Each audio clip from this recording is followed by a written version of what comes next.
Ser Podcast. Las 8 de hoy por hoy en Ser Podcast. Hola, muy buenos días. España desmiente que esté cooperando militarmente con Estados Unidos, como dijo ayer la portavoz de la Casa Blanca.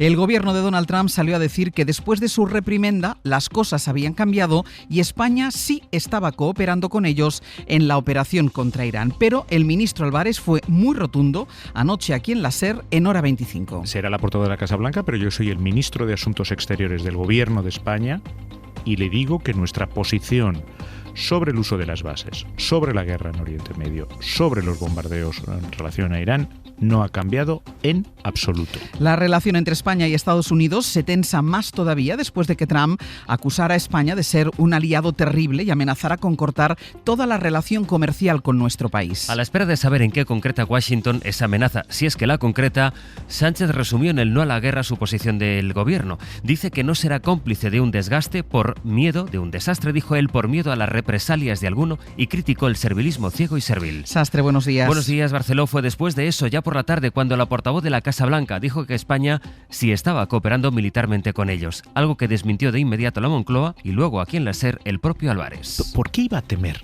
un país como España? Porque lo ha que es anunciado un socio y un aliado fiable de la OTAN y de los Estados Unidos. Él dice que somos unos socios ¿Por qué iba a temer terribles? un país que lo que hace es defender el derecho internacional, que está participando como el que más y como nunca en la historia de la democracia española en la seguridad euroatlántico?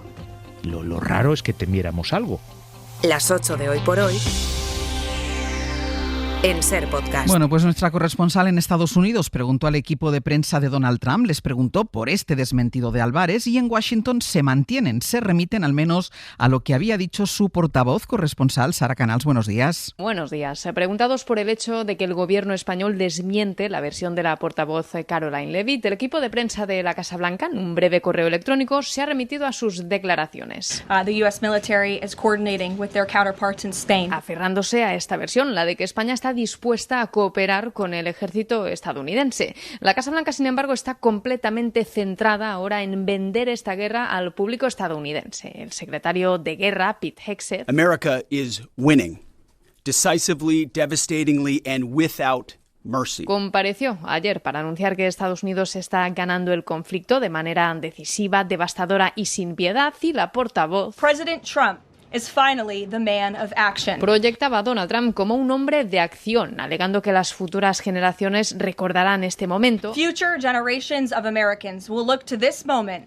as the moment. como el fin de un Irán con capacidad nuclear, insistiendo en que la guerra era inevitable y que Trump siempre prioriza la paz y la diplomacia. El hecho es que justo ayer se produjo un encuentro que estaba previsto de antes. Ayer se reunieron la ministra de Defensa, Margarita Robles, y el embajador de Estados Unidos en España, Benjamín León. De forma que ayer, en pleno conflicto en Irán, con el rechazo español a que Washington use las bases militares de Rota y de Morón, y después de que se hubiera producido la amenaza de Trump, la ministra de Defensa charló con el representante del gobierno de Trump en España. Después de eso, llegaron esas declaraciones de la portavoz de la Casa Blanca desmentidas por el gobierno. Preguntaremos aquí en Hoy por Hoy a la ministra de Defensa cómo fue esa conversación con el embajador y a qué atribuye que la Casa Blanca se siga remitiendo a las palabras de su portavoz que afirmó que hay cooperación militar entre España y Estados Unidos. Y hay de fondo una dimensión política como consecuencia también de este enfrentamiento que en el gobierno aseguran que no buscaban pero que tampoco niegan. Esa parte política, efecto evidente para un gobierno que ha prometido presentar este mes en el Congreso su proyecto de presupuestos para el que sigue sin tener apoyos y en medio de un ciclo electoral que ha traído dos sonoras derrotas para el PSOE a la espera de que en 10 días se vote en Castilla y León. Ana Fernández Vila, buenos días. ¿Qué tal, Ángel? Buenos días. Sánchez prevé comparecer en el Congreso para explicar su estrategia, aunque eso todavía no tiene fecha. Sí, fuentes de Moncloa confirman a la SER que el presidente acudirá al Congreso como ha pedido la oposición. Defiende el gobierno que no rehuyen el debate y están convencidos además de que su postura de rechazo absoluto a la intervención de Irán puede lograr el respaldo de la mayoría social. Aseguran que lo hacen por principios, por coherencia, porque es lo correcto, pero no esconden fuentes socialistas que con esto creen que pueden conseguir movilizar a la izquierda en un momento crítico. Y no en vano, Sánchez recuperó ayer el espíritu del no a la guerra de aquellas movilizaciones masivas de 2003 en contra de la invasión de Irak. No a la quiebra de un derecho internacional que nos protege a todos, especialmente a los más indefensos, a la población civil. No a asumir que el mundo solo puede resolver sus problemas a base de conflictos, de bombas. Y finalmente, no a repetir los errores del pasado. En definitiva, la posición del Gobierno de España se resume en 4 palabras: no a la guerra. Es una postura que creen que también les sirve además para retratar al PP, para cuestionar su patriotismo y acusarles de servilismo. Ana, gracias. A vosotros. Lo que pide el Gobierno es unidad a la oposición, la pidió Álvarez. Hay momentos para ser oposición y hay momentos para ser España. La pidió Yolanda Díaz. El señor Feijóo, creo que en este contexto, y me quiero dirigir a él, tiene que elegir. Y la elección es muy sencilla. Tiene que elegir si quiere ser un patriota o quiere ser un siervo de Trump. Lo que dice Feijóo es que España está ahora más sola, más aislada, que este país no es un socio fiable y que Sánchez no se enfrenta a Trump por convicción, sino por su necesidad política y personal. La relación con los Estados Unidos ha de preservarse. Tengamos o no discrepancias con el presidente de los Estados Unidos, pero nuestra relación con los Estados Unidos ha de preservarse. Y no solo ha de preservarse nuestra relación con los Estados Unidos, es que la tenemos que hacer como socios de la Unión Europea. La lectura política de lo que está pasando no la hace solo el Gobierno, la hace también en el PP sobre cómo la guerra en Irán y la posición de Sánchez puede cambiar el tablero en España. David Junquera, buenos días. Hola, buenos días. Los hay en la familia popular que piensan que a Sánchez puede salirle bien la estrategia, no tanto para torpedear al PP, sino para espolear al electorado durmiente de izquierdas o para alimentar de nuevo a Vox. En Génova, no obstante, creen que están donde deben estar. Minimizan las carantoñas, así las llaman, de Macron, de Costa o de von der Leyen, porque creen que los socios se han visto obligados a defender a Sánchez porque antes Sánchez la había liado, buscando pelea con quien no debe buscarla. La Unión Europea sí respeta a sus socios y los protege, no como Pedro Sánchez, que va por libre sin seguir al resto y luego corre a buscar amparo. En el PP critican la posición beligerante del Gobierno. No todo puede ser Sánchez contra Milei, Sánchez contra Trump, Sánchez contra Musk o Sánchez contra Netanyahu. Creen en Génova que al final Moncloa siempre encuentra un enemigo para que no se hable de lo suyo. Lo decía ahora David, no solo fue Macron, fue también la Unión Europea la que defendió a Pedro Sánchez ante las amenazas de Trump, y el hecho es que se ha ido abriendo el debate en Europa sobre hasta qué punto los gobiernos se ven arrastrados por Estados Unidos. Pablo Morán, buenos días. Hola Ángeles, buenos días. Todo eso mientras Rutte, el secretario general de la OTAN, ha vuelto a salir en defensa de Trump. Y como decías, la Unión Europea en defensa de España. Cualquier amenaza comercial dirigida a un Estado miembro es por definición una amenaza contra la Unión Europea. Son 2 los vicepresidentes ya que han apoyado abiertamente a España. Eso en lo institucional, porque el pulso de Sánchez a Trump es referencia en la izquierda europea. Mélenchon en Francia. Le presidente del Consejo español, Monsieur Sánchez, ha apelado al presidente para plantear un frente unido contra Trump. Más explícito todavía el apoyo desde Italia del movimiento 5 estrellas.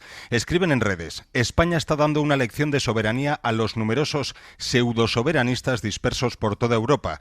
Y más allá de Europa, el presidente tuvo anoche el respaldo de Lula por teléfono. Y desde luego Sánchez acapara la atención de la prensa. Es la némesis de Trump en Europa, según el Financial Times.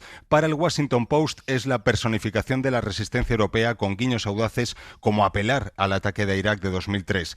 El Wall Street Journal advierte de que Sánchez rompe los esfuerzos de la mayoría de los líderes europeos para no ofender a Trump.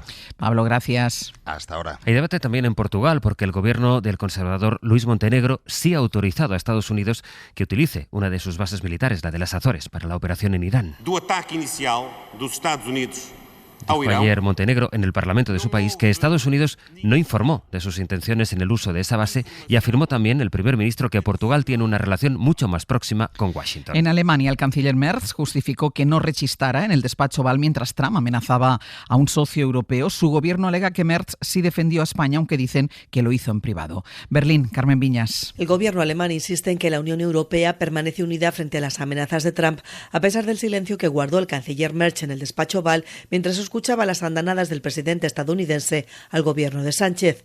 Considera que Merz defendió a España, aunque en privado. Dejó claro que Europa presenta un frente unido en cuestiones comerciales y que se opone firmemente a las amenazas de aranceles o a otras medidas punitivas, ha dicho el portavoz del Ejecutivo alemán, Stefan Cornelius. Admite que entre el canciller Merz y el presidente del Gobierno de España, Sánchez, no ha habido contacto alguno, aunque sí entre ambos gobiernos, en el marco de la habitual ronda informativa de los socios sobre el contenido de las visitas relevantes del canciller al extranjero. Sobre las críticas de Trump, Cornelius indica que España no cumple las expectativas estadounidenses en materia de apoyo, aunque es algo que no corresponde valorar al gobierno alemán, sino al presidente de Estados Unidos. Pues por la posición de Alemania preguntó ayer Aymara Álvarez. No me imagino a Merkel o a Scholz con una declaración así, como tampoco creo que este sea el espíritu del fundador de ese partido político al que está al frente el canciller Merz. No es el espíritu de Konrad Adenauer, no es el espíritu europeísta. Hoy por hoy noticias. Ser Podcast. Los ataques de Israel y de Estados Unidos contra Irán han abierto un conflicto mundial que nos hace preguntarnos ante qué estamos, cuál va a ser la dimensión de una guerra en la que esta noche pasada han seguido los bombardeos sobre Irán y sobre el Líbano. Aunque cada vez hay más países afectados, el conflicto ha incluido ya ataques sobre suelo europeo, en Chipre, que ha traído luego un despliegue de naves en el Mediterráneo. La OTAN derribó ayer un misil sobre el espacio aéreo de Turquía. Irán ha negado hace unos pocos minutos que lo lanzaran ellos. Frente a las costas de Sri Lanka, en el Índico, un submarino de Estados Unidos derribó un buque iraní. Estados Unidos no hundía un barco enemigo con un torpedo desde la Segunda Guerra Mundial. Fernando Bayo, buenos días. Buenos días, sí. A esta hora la aviación israelí lleva a cabo una nueva oleada de ataques en Beirut y en el sur del Líbano. Y también en Teherán, donde el régimen de los ayatolás mantiene el pulso lanzando esta madrugada una ola de misiles contra Israel que ha obligado a millones de residentes a buscar refugio en búnkeres antiaéreos. Irán ha atacado también posiciones de Arabia Saudí y de los kurdos independentistas en el norte de Irak, mientras niega que haya cerrado el estrecho de Hormuz. Tratamos a los buques que lo transitan de acuerdo a los protocolos internacionales, ha dicho un portavoz de la Guardia Revolucionaria. Irán se esfuerza por contener una expansión de la guerra que empieza a adquirir tintes globales. Ayer la OTAN derribaba un misil balístico en el espacio aéreo de Turquía. Su presidente advertía de una forma rotunda que no debe repetirse un incidente así mientras un buque iraní era hundido frente a las costas de Sri Lanka, dejando al menos 80 fallecidos. De lo económico, aquí en España, la ministra de Trabajo, Yolanda Díaz, se va a reunir hoy con la patronal, con los sindicatos, para empezar a tomar medidas ante la perspectiva de que pueda alargarse este conflicto. Alargarse y, como estamos viendo, extenderse a otros países. Las economías del mundo se preparan por los efectos de un conflicto que ya se notan en el petróleo y en el gas y que han hecho que vuelva a temerse por la inflación. Jordi Fábrega, habla de nuevo. Buenos días, sí, estamos viendo el petróleo estabilizarse por encima de los $84 y esto termina trasladándose al bolsillo en forma de precios más altos. De hecho, ya vemos como el litro de gasoil se ha encarecido casi 10 céntimos desde el fin de semana. También el precio de la luz se ha multiplicado por 4 en el mercado regulado en España y es por subidas como esta por la que el Fondo Monetario Internacional prevé mayor inflación, es lo que dice su directora gerente Kristalina Georgieva. This conflict, if proven to be more prolonged, has obvious potential to affect global energy prices, growth and inflation. Más inflación y crecimiento más débil, dice Georgieva. Lo mismo prevé el gobernador del Banco de Francia, que pese a todo apunta a que de momento no hay motivos para subir los tipos de interés. Jordi, gracias. Adiós. Hoy por hoy noticias. Ser Podcast. María Guardiola tendrá que esperar. Vox le tumbó ayer la primera votación de investidura y no aclara si mañana, cuando se repita esa votación, permitirán que Guardiola alcance la presidencia de Extremadura. Más bien deja entrever que no la apoyarán de momento. Julia Molina. Buenos días. La negociación de Extremadura se juega a dos velocidades, la de un Partido Popular que quiere resolver la investidura el viernes y la de un Vox dispuesto a dilatar el calendario todo lo que sea necesario. Mañana se volverá a votar, por eso ayer Guardiola insistía en sentarse a negociar a todas horas. Lo que hay que hacer es sentarse a trabajar, insisto, disposición absoluta, 24 horas del día, todos los días de la semana. Para sacar adelante la investidura bastaría con que Vox se abstuviese, pero los de Abascal descartan por ahora esa opción.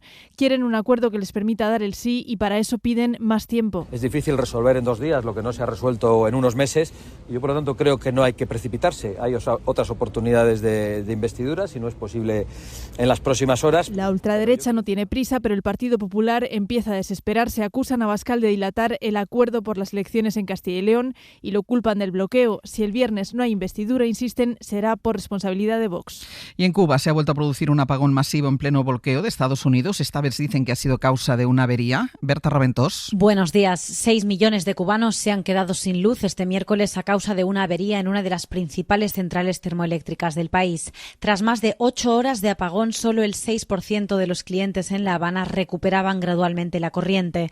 Con una infraestructura obsoleta a causa de décadas sin mantenimiento, el sistema electroenergético cubano se encuentra hoy operando al límite, una situación agravada por la crisis de combustible que atraviesa la isla. Además de la corriente en los hogares, los apagones tumban los sistemas de comunicaciones, la telefonía móvil y fija y la señal de radio y televisión, dejando a Cuba no solo a oscuras, sino aislada. En el mismo día, Ecuador ha declarado persona non grata al embajador cubano en Quito y ha dado 48 horas al personal diplomático para abandonar el país. Y el Hospital Sant Joan de Déu de Barcelona ha implantado el marcapasos más pequeño del mundo, un bebé de poco más de 2 kilos. El aparato mide solo 2 centímetros. Radio Barcelona, Susana Ruiz. La niña nació prematuramente a principios de febrero en riesgo grave de fallo cardíaco. Con 2 días de vida le pusieron el marcapasos más pequeño del mundo en su categoría, un prototipo hecho a medida que ocupa la tercera parte de un dispositivo estándar. Georgia Sarquella Brugada es jefa del Servicio de Cardiología Pediátrica de Sant Joan de Déu. Hem pogut resoldre el que mai podem resoldre. Hemos podido resolver lo que nunca podemos resolver, que es cómo llegamos a obtener una medida suficiente para un neonato, porque no existen los dispositivos pediátricos y los de adultos no podemos ponérselos cuando son tan pequeños. 20 días después de la intervención, la niña recibió el alta y lleva una vida normal. Cuando tenga 3 años, le cambiarán el marcapasos miniatura por uno estándar, de los que se sustituyen cada 10 años. Para no perderte ningún episodio, síguenos en la aplicación o la web de la SER, Podium Podcast o tu plataforma de audio favorita.